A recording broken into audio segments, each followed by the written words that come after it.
Okay, how you doing? Thanks for coming. So, has everyone seen Star Wars here? And everyone remembers the famous HoloChess scene from Star Wars? It was a big motivation for me in my life. I saw it when I was 10 years old, and sort of in the back of my mind, I always hoped I was going to get to play that game. So, first, I'm going to tell you a little bit about us. I'm also from Massachusetts, apparently the mellower side of the state. I live in Western Mass. So we're just going to show a little video here with sound, just to give you some context. There we go.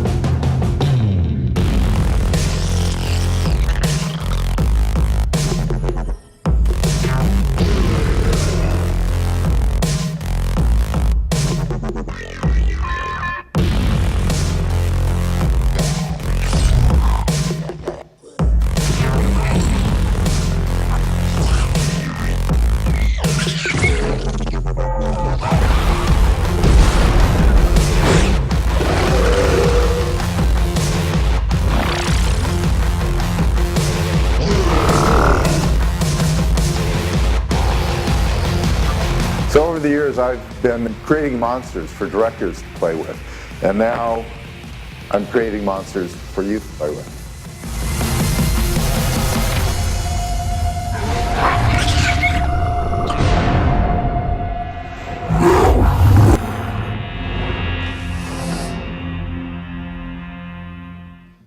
Okay.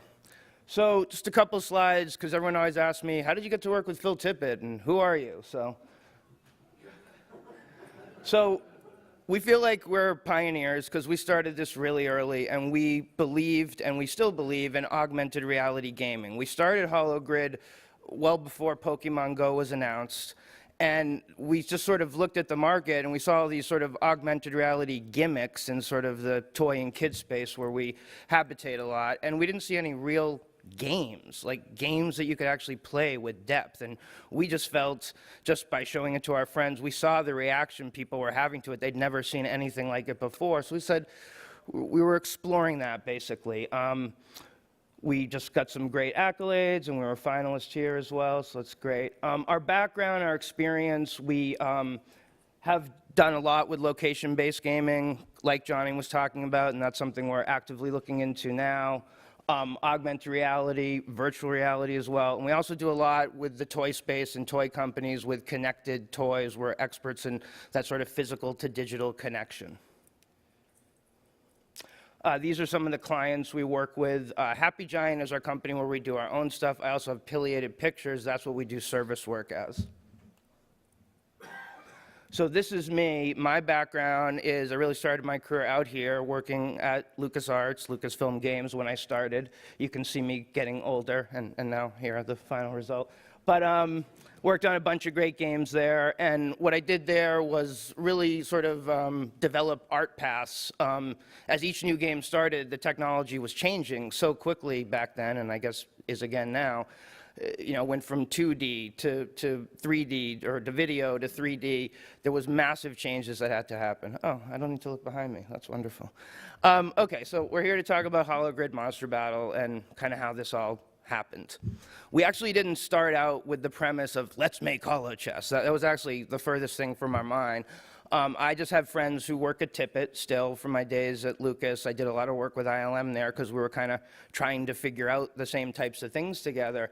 And those friends now work at Tippett Studio. So we started talking and saying, hey, let's just do something together. Let's do some tests. And photogrammetry was something that we were looking at the time.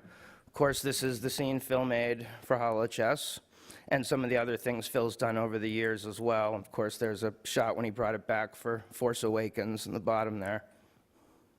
So as I say, we started messing around with photogrammetry. Photogrammetry is a process where you take pictures, basically 360 of physical objects, and can turn them into digital objects. And you see here is a picture of a character. That's kind of where we ended up. We kind of started more like this. Phil was doing, and still is doing, a stop-motion film. It's amazing and deeply disturbing, called Mad God. And so we photogrammetized some of the props from that, and it came out really amazing.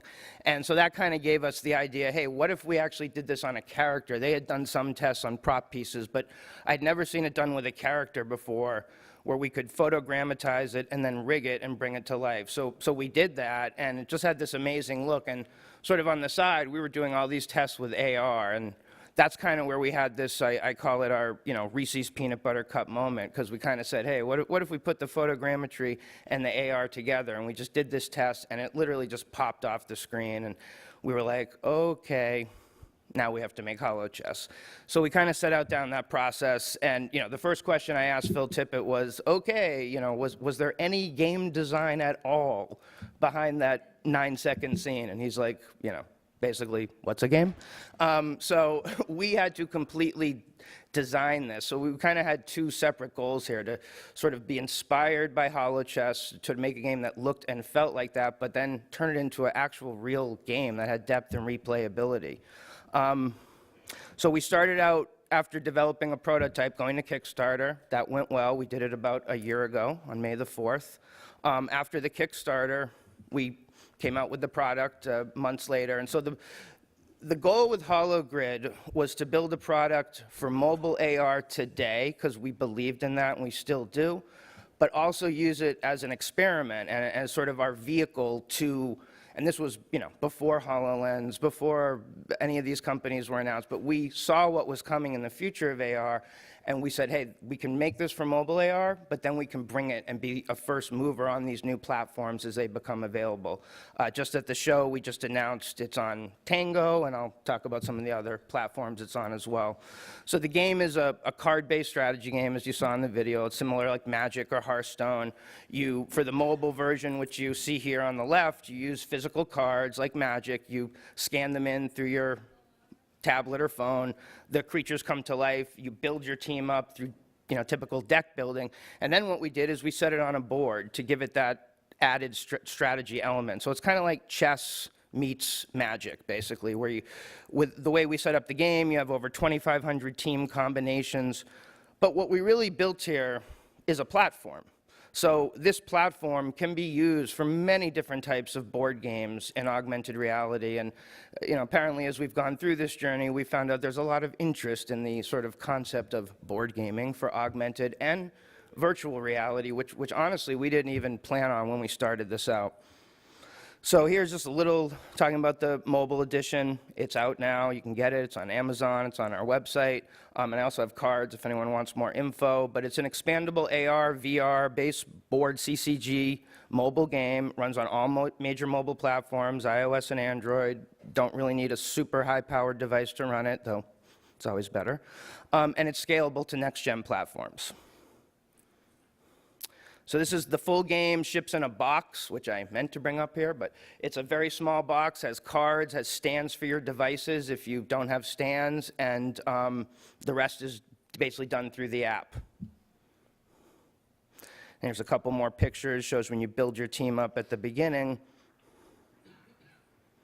And so, as I mentioned, that was the mobile version, and what's happened is we've gotten lots of great love, and now we're working with all these companies, bringing it to all these different platforms. And it's very exciting.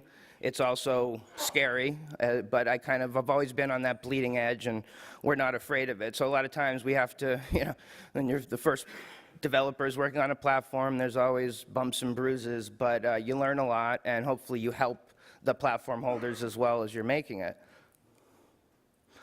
And so we got to be in the first ever Google Indie Games Festival. And that's kind of when I went out there, and all the Google people were like, why aren't you making this for VR? Why aren't you making this for VR? And So we kind of went back home and we're like, hey, we could do this for VR. And so we basically built an environment, which you can see a little bit of here. You're in kind of a space station, and you basically can play this board game. And, you know, Google and others have sort of, you know, you think of VR a lot first as sort of these big flashy things with massive movement, but sort of Google has educated me, and kind of as people were talking about earlier, it's sort of the mass public. You want to sort of go a little bit slower. And so, like, you know, Google is very interested and is gear about, you know, not making people too nauseous, et cetera. So a board game experience in VR is really cool, actually. And we launched on Gear VR. We were one of the first titles to have controller and avatar support. So you can play your friends in this social environment with their avatars, talking back and forth to them. And it's really cool. I mean, and, you know, at HappyGiant, just to be clear, we do not think, you know, VR and AR are going to replace board games. We love board games, and we think they're always going to be here. But what it does is it gives you a new way to play them, bring them to life like you've never seen them, like we sort of imagined as kids, and also a way to play your friends when they're far away. So this whole social aspect. And so these are just some of the accolades we've got, and we've been featured in over the last year. You know, a lot of people have sort of, like myself, wanted to always play a game like this. And as I mentioned, it's available on Amazon, and I'm going to be the first speaker to allow questions because I went so fast. Does anyone have any questions? We have 4 minutes. You talked a little bit about, you know, board game and VR, and it's not like what you would expect. Can you say a little bit more about like how you guys decided and made choices about the gameplay? Yep. Well, you know, we were very conscious about the technology we were dealing with, and that we wanted to get it on all those different platforms simultaneously.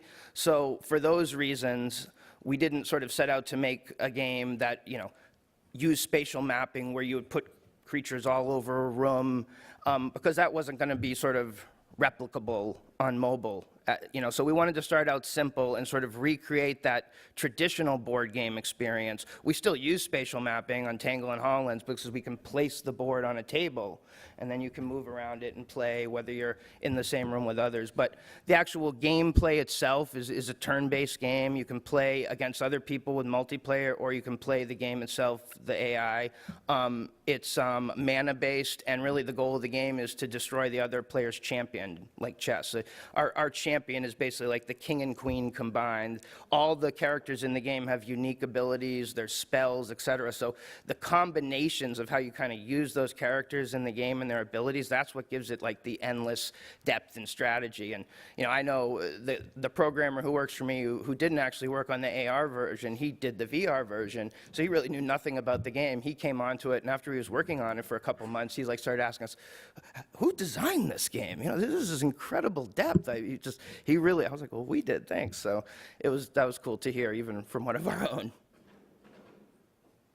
Anybody else?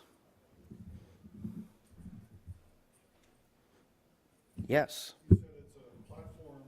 What other kinds of games are you thinking about bringing to it? Well, we are exploring all types of possibilities, from bringing major franchises to it, traditional board games that we all know and love. You know, as I mentioned, our service work, over the years, and you can see our websites, we've done extensive work with Hasbro, Spin Master, those kind of companies. So you can see there's some connections and possibilities there. It's something, we're also talking to several other brands and et cetera that have reached out. The platform we built, you know, these are just sort of a set of rules we applied to it. We can change those rules now that we have that framework to have it be Monopoly or whatever you wanted it to be. And to be clear, as we're now looking at our what's next, we are looking at now taking it to the next level, using more spatial mapping. As new AR technology is emerging on phones, it's opening up new kinds of possibilities for us to sort of explore different types of board gaming possibilities where you're not just fixed on one board, you're using more of your environment.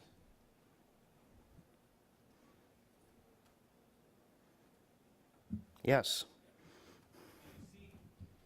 With a game like this, you focus on the cards as props for your augmented reality. Have you looked at other types of props, or do you see trade-offs there? Yeah, I mean, definitely. That's kind of a big question because there's many different types of props. So, I mean, for the physical game, I used to call it, or I have often called it sort of like a mini Skylanders, because we're not charging for the app. It's all about just buying that physical thing. Now, when you sort of talk about props, it's something that we're very interested in, is using sort of things that are electronics, for example. We do a lot of that with the toy companies and BLE. You hear Magic Leap talk about totems, which are basically props as well, those kind of things. So yes, we have explored that as well.